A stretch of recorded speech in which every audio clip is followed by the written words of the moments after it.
Welcome to Forgotten TV, the podcast that brings you TV memories of the 70s and 80s with a focus on short-lived TV shows, TV pilots, and made-for-TV movies. I'm Chris Cooling.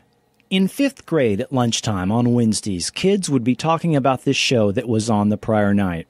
This show had a photographer running all over the world uncovering conspiracies, an Old West marshal in a futuristic alien city, and, of all things, Dracula. What kind of schizophrenic show was this? That is the subject of this episode of Forgotten TV.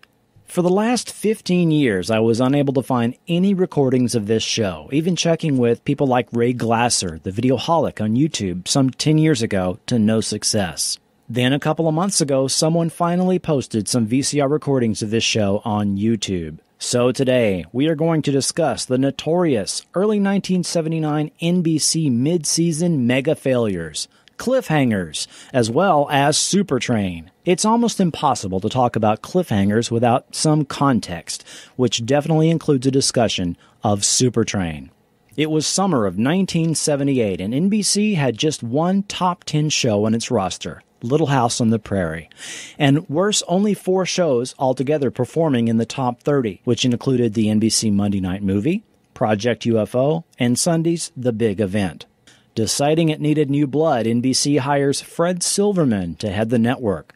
Fred Silverman had been responsible for CBS's Rural Purge of 1971, as well as reintroducing game shows to daytime TV, greenlighting at least a dozen huge hits for ABC, as well as ending the network practice of wiping for daytime as well as late-night shows at both CBS and ABC during the 70s. Wiping is the practice of erasing TV programs and reusing the videotape, which is why we don't have almost any recordings of The Tonight Show before 1972.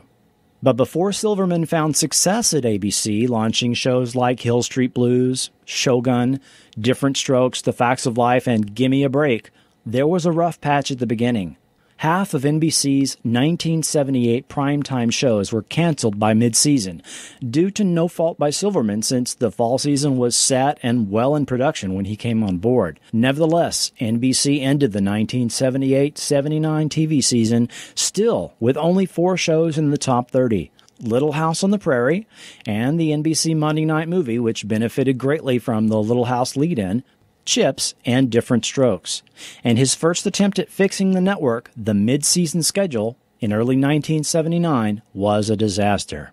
Cliffhangers was one of 9 mid-season replacement shows greenlit by Silverman. It began airing in February of 1979 at 7 p.m. Central, up against Happy Days and Laverne and Shirley, the number 1 and number 2 shows on television for the prior season, as well as the CBS Tuesday Night Movie. Cliffhangers was heavily promoted at the time. Let's hear one of those promos narrated by the great Don Pardo. Cliffhangers, 3 continuing action-packed stories in one show. First, The Secret Empire. Marshal Jim Donner rides out of the past right into the future and discovers a secret city beneath the earth, filled with wonders and packed with thrills, far beyond the dreams of mortal men. A city ruled by an evil emperor whose one goal is to control all mankind. Next, a beautiful newspaper reporter travels the globe to uncover a plot which will end the world. But when this ring of master spies finds she's hot on their trail, all they want to do is stop Susan Williams. Then it's Dracula 79. The Prince of Darkness has returned to cast his spell upon the unwary. But the evil Count will never rest in peace, for Kurt and Mary have sworn to end his immortal reign. Can goodness triumph, or will Dracula rule the day? Watch Tuesday on NBC. They don't call them cliffhangers for nothing. Yes, Cliffhangers was an attempt at reviving the old movie serial format. Movie serials used to play before a feature presentation, very popular in the 1930s and 1940s at movie theaters. These serials were divided into chapters, screened at a movie theater for 1 week, and typically ended with a cliffhanger in which characters found themselves in perilous situations with little apparent chance of escape. It seems that NBC may have been aiming to both a young audience that did not really get the 1950s nostalgia offered by Happy Days, as well as an older audience that remembered the movie serials of yesteryear. The segments were usually each 20 minutes long in the tradition of the old two-reel length of a movie serial of the 1930s and 40s. Produced by Universal Television, supposedly this had a production cost of $1 million per episode, making it the most expensive TV show to date. That expense is hard to see on the screen watching it now, but I'll have more thoughts on that later. To emphasize the serial nature of the show, the stories began in progress. I suppose we should go ahead and talk about the actual segments of Cliffhangers. First, let's hear the sequence that started each episode of Cliffhangers, which had great old-style narration by Brad Crandall from WNBC, who also narrated opening recaps of individual segments. It's time for Cliffhangers. 3 of your favorite serials. 3 brand new chapters. Cliffhangers, bringing you the excitement of the case. The lure of the exotic. The shock of the unexpected. The breathlessness of suspense. The amazing escapes. Cliffhangers, 3 new chapters filled with menace. Surprises. Romance. Death-defying action. Astonishing adventures into the unknown. And just when all looks hopeless against impossible odds, the thrill of the rescue. Cliffhangers, bringing you tonight Chapter 2 of Stop Susan Williams, Chapter 3 of The Secret Empire, and Chapter 6 of The Curse of Dracula. All 3 tonight on Cliffhangers. In the original order, the first segment, contrary to the promos, was Stop Susan Williams. Created by Kenneth Johnson, who was the creator of all the Cliffhanger segments, Susan Anton and Ray Walston stars in Stop Susan Williams.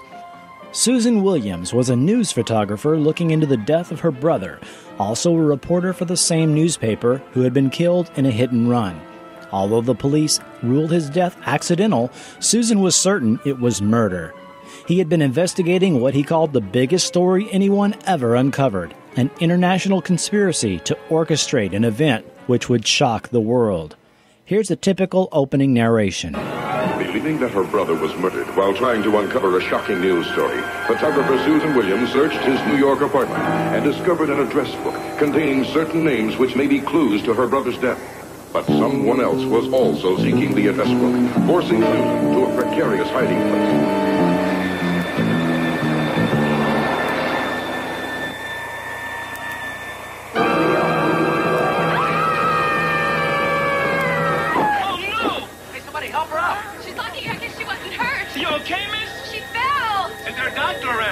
Convinced now that her brother was onto a major story, Susan tells her editor that she is going to track down the truth, even if she has to go around the world to do it. Her first stop is Marrakesh, Morocco, where she confronts Jack Shongar, an American mercenary who admits knowing Susan's brother, but denies any knowledge of an international plot. Returning to her hotel, Susan is unaware that she is being watched by those who would stop her investigation. Really, this story is an excuse to have Susan Anton in danger and killed nearly every week with different stock footage edited in to show that she's in a new part of the world. A lot was riding on the appeal of Susan Anton herself, cast by Fred Silverman, and the network had her do a number of public appearances to publicize the show. Stop Susan Williams was based loosely on the story of The Perils of Pauline, a movie serial from 1914, which had numerous sequels and remakes over the decades, including a 1933 serial and a 1947 feature film. Now stay tuned for this week's chapter of The Secret Empire. Follow me immediately. Don't touch that dial. It's time for Chapter 4 of The Secret Empire, portions of which are in beautiful black and white.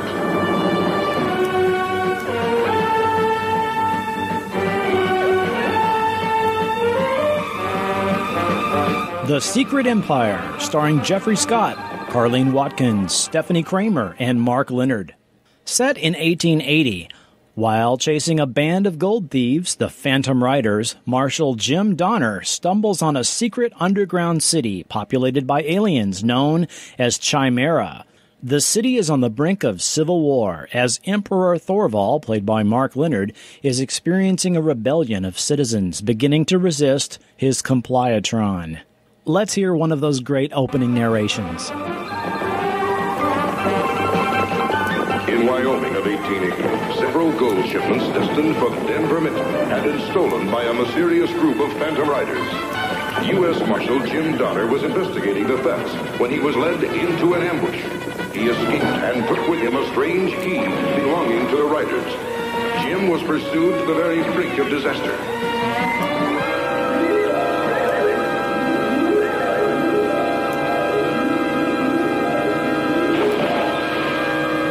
After Dr. Millie Thompson patched him up, the young orphan boy Billy brought word to the marshal that he too had seen the Riders.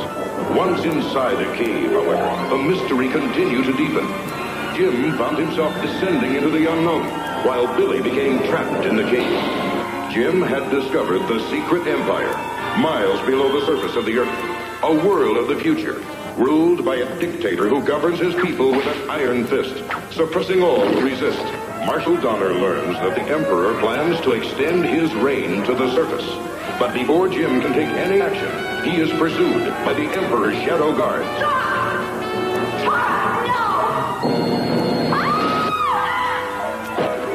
This is a direct homage to 1930s, 1940s westerns and fantasy serials, and it's essentially a remake of the 1935 serial The Phantom Empire with Gene Autry. Complete with laser sound effects directly copied from Battlestar Galactica, the gimmick of this segment was its use of black and white or really sepia tone on the above-ground scenes set in 1880 Old West and color in the underground city. I suspect The Secret Empire was the most expensive of the productions. The video quality on the segments that are available on YouTube make it hard to see the actual expense on the screen. Since they were not able to make extensive use of stock footage and existing sets, it makes sense that this was the most expensive segment. Now stay tuned for this week's chapter of The Curse of Dracula, following immediately.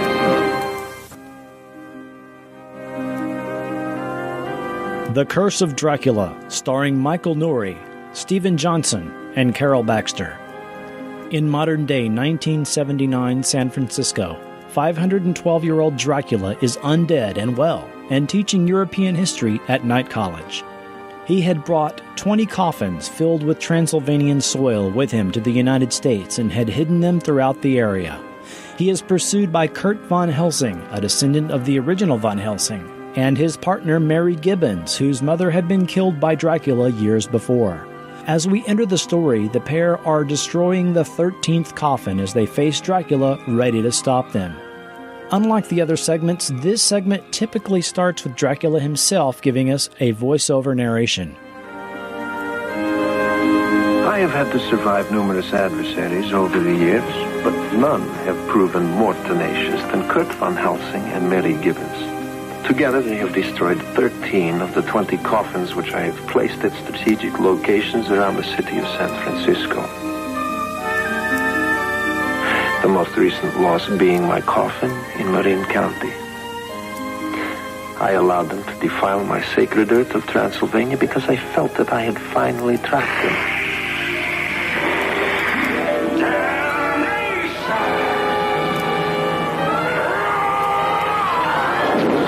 Prepared the old barn with gasoline. The flames spread rapidly. But Mary's ingenuity proved to be a match for my own. And again they escaped. Several days later, they came into my life once more at South Bay College, where I was teaching East European history. A night course, naturally.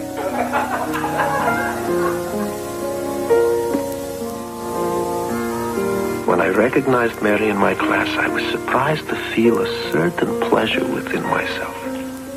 I am becoming intrigued with her. There is some obsession in her eyes which fascinates me. I invited her to my home, perfectly aware that Von Helsing would not be far behind. It was not difficult to put him off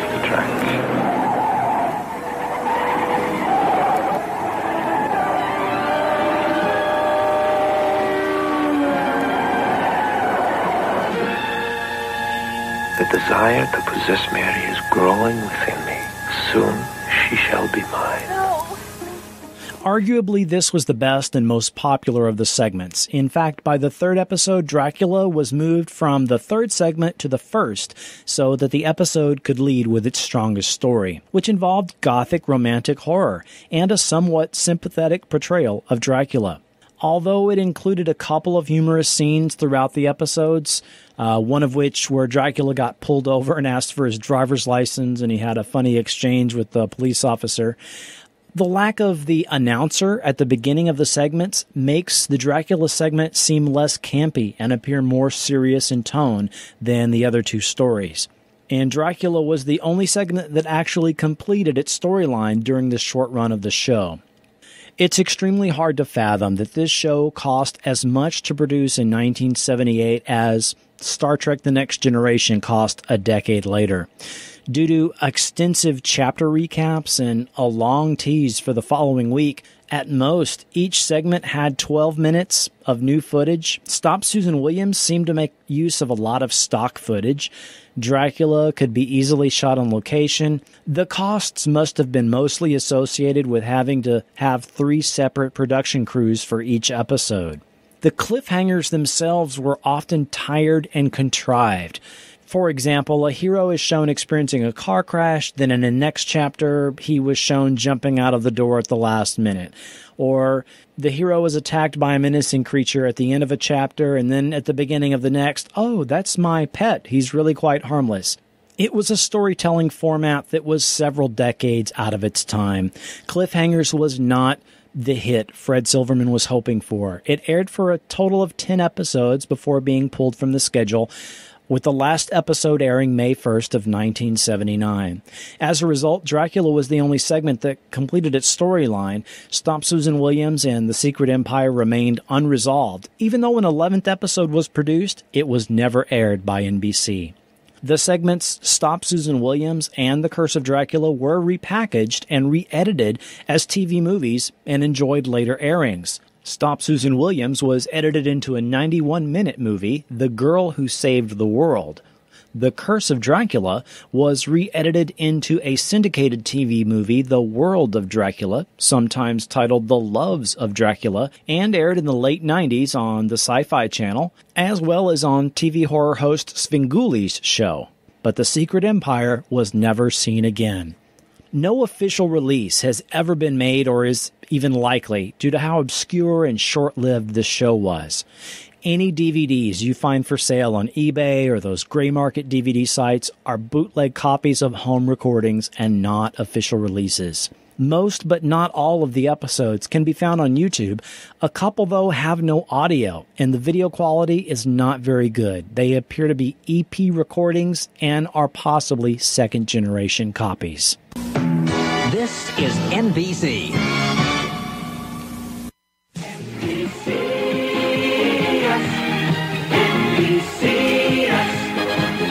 See the superstars shining bright. See the new shows that are hot. Things are happening every night. Come and see what we got. NBC us. NBC us is far. The 2-hour premiere of Supertrain. Loaded with mystery. I think somebody's trying to kill me. Filled with fun. Wonder how long you think he'll be able to stay down? And packed with action. Supertrain. Catch it tonight, followed by Quincy on the new NBC. Cliffhangers was just one of 9 new mid-season shows NBC slotted for early 1979. By far, the most notorious failure of these shows was the ambitious and expensive Supertrain. A network-owned show, Supertrain was produced and financed by NBC and possibly cost up to $10 million to construct the models and sets by the time all was said and done. Sets which included a full-size mock-up of the engine and first car that passengers could board during opening scenes. One of the train models infamously crashed during production and had to be rebuilt, further inflating costs. Supertrain was heavily promoted in print, TV promos, and on the Today Show. I suppose we should cover what the show was about.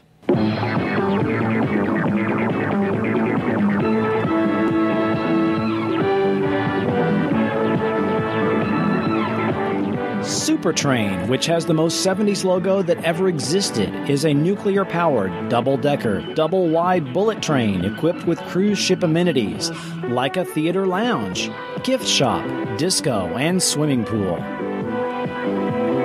Cruising at 190 miles per hour, the train makes traveling from New York City to LA a 36-hour trip. Suspiciously similar to another show, the plots concern the passengers' social lives, usually with multiple intertwining storylines, and most of the cast of a given episode were guest stars. Your Supertrain crew included Edward Andrews, Harrison Page, Robert Alda, Patrick Collins. If all this sounds very familiar, it should. This was an obvious attempt by NBC to have its own Love Boat, which was a top 20 show for ABC. The 2-hour premiere movie had decent ratings, but did not translate to good ratings for the series, which dropped like a rock the following week. The premiere was up against the photo finish episode of The Amazing Spider-Man on CBS and a 2-hour Charlie's Angels. Regular Wednesday night airings, it was up against Spider-Man and 8 is Enough. The premiere movie had guest stars Steve Lawrence, Don Meredith, Vicki Lawrence, George Hamilton, Stella Stevens, and Fred Williamson. Many of these stars extracting top dollar for their appearances. The plot revolved around a mysterious assassin making repeated attempts on the life of a passenger, played by Steve Lawrence. The dramatic failure of the show is often incorrectly blamed on Fred Silverman, but really the show was already greenlit by previous executive Paul Klein and was in early production when he came on board. He did push the premiere to mid-season, which is why the failure of the show is usually laid at his feet. Let's hear Fred himself discuss Supertrain in this 2001 interview. This was actually Paul Klein's idea. The idea to do Supertrain is one of the few times I agreed with him, about anything. And I said, that's a terrific idea, let's do it. And we went to Dan Curtis, who went on after Supertrain to do Winds of War and War and Remembrance. So, he was pretty good producer, but he kind of lost his way on this one and just felt that the way to do a series like this is to just throw money at it. So we had a set that cost about $10 million to build.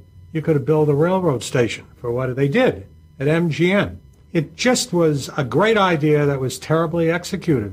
That's about all I can say. Fact is that the show opened with a 38 share. It had a very strong opening. And it opened, there was a blizzard that year, so everybody in the world saw it. It was a big, big rating. And then the shows were just lousy shows, and it plummeted. If I had it to do all over again, I think it's a great idea to do a drama. What we attempted to do was Hitchcock every week on a train, but to do really good suspense stories with some humor. And it was a good idea. We just didn't have the right people to execute it.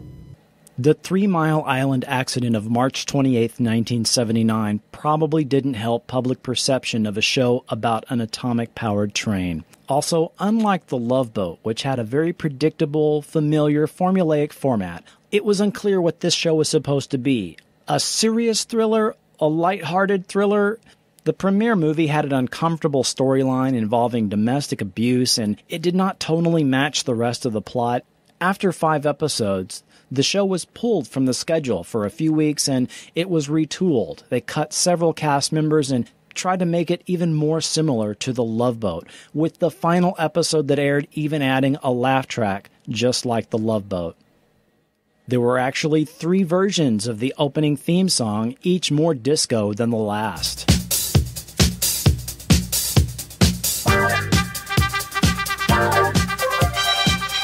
The totally 1970s guest star lineup included Tony Danza, Jamie Farr, Zsa Zsa Gabor, Bernie Capel, Lyle Wagner, Nicholas Hammond, Chip Fields, Henry Jones, Mako, Isabel Sanford, Abe Vigoda, Larry Linville, Cleavon Little, Loretta Swit, Vic Tayback, Joyce DeWitt, Roddy McDowell, Victor Buono, Keith Coogan, Noah Hathaway, Rue McClanahan, Billy Barty, and Dick Van Dyke. In all, 8 additional episodes aired after the pilot film. The series was run one more time in the summer of 1979, but was never syndicated or aired again in the U.S. The Supertrain pilot movie was released on VHS in 1985 under the title Express to Terror, but no other official releases were ever made. However, every episode is findable on YouTube. In 2002, TV Guide ranked Supertrain number 28 in its 50 worst TV shows of all time list. Fred Silverman did okay. After a rocky start, he ended up being responsible for hits that helped raise the status of NBC, like Hill Street Blues, Different Strokes, and The Facts of Life. He went on to start his own production company and produce such programs as the Perry Mason television movies, Matlock, In the Heat of the Night, and Diagnosis Murder. Next time on Forgotten TV... Lost in the Devil's Triangle, trapped in a dimension with beings from the future and from other worlds, a party of adventurers journeys through zones of time, back to their own time. It's the Fantastic Journey, next time on Forgotten TV. Forgotten TV is not affiliated with NBC, Universal Television, Dan Curtis Productions, or Studios USA Television. Cliffhangers and Supertrain are the property and trademarks of NBC and Universal Television, and no infringement is intended. Audio clips are included for the purposes of review, commentary, and criticism only, and are not intended to infringe. And I'd like to thank the following YouTube channels for making this episode possible: Rob at Sea 2009, Sylvie Nickerson, Martin Hughes, Trust Fund Challenge, Operator 35, and a special thanks to the Archive of American Television, TVobscurities.com, as well as the unofficial Supertrain website. All of these will be linked up for you in the show notes. Forgotten TV is now a member of the Frequent Wire Podcast Network. To find other great podcasts, click the link to Frequent Wire in the show notes. If you like Forgotten TV, you'll probably enjoy Walnut Grovecast, where we discuss episodes of Little House on the Prairie. Subscribe to Forgotten TV on iTunes, Stitcher, or wherever you get your podcasts. To interact with me on Facebook, Twitter, YouTube, or to easily support the show by doing your regular shopping on Amazon, that's all linked up for you at Forgotten.tv. I'm Chris Cooling, and this has been Forgotten TV.